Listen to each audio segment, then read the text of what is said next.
Moabot ang panahon nga ang mga tao nagdumili na sa pagpamati sa matud nga pagtulunan. Ang ila hinuong gusto mao lamang ang ilang sundon ug magtawag sila daghang mga magtutudlo nga magasulti kanila sa buot nilang madungog. Dili na sila manimati sa kamatuoran kundi sa mga tinumo-tumo nga mas mga sugilan. So ang giingon igsoon sa atong gibasa, moabot ang panahon nga mga malisod. Ang future sa kalibutan mga kaigsunan, dili jud maayo. Apan ang pahinumdom sa number 5 mga kaigsunan, apan kinahanglan magpugong ka sa imong kaugalingon sa usa ka magwawali sa maayong balita ug tumana ang buluhaton ingon nga sulugoon sa Dios. Dili ta palingla, dili ta magpakita mga kaigsunan sa landong sa pagkausap.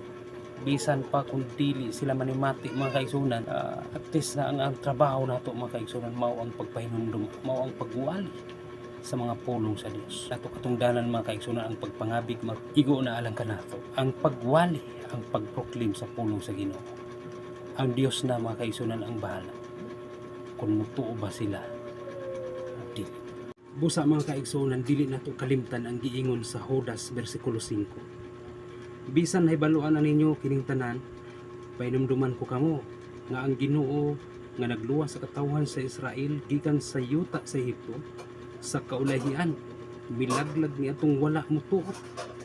Hinumdumi nga ang mga anghel nga milapas sa awtoridad nga gitugot kanila ug mibiya inoon sa ilang puloy-anan ug gibilanggo sa Dios dito sa kinahiladman nga mangiog ug gigkaapo sila mga kadina nga dili kayud mabugto tagana sa dahong adlaw nga silutan sila.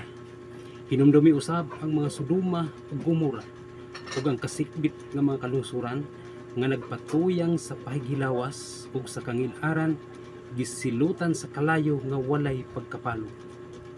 Silbing pasidaan alang sa tanan.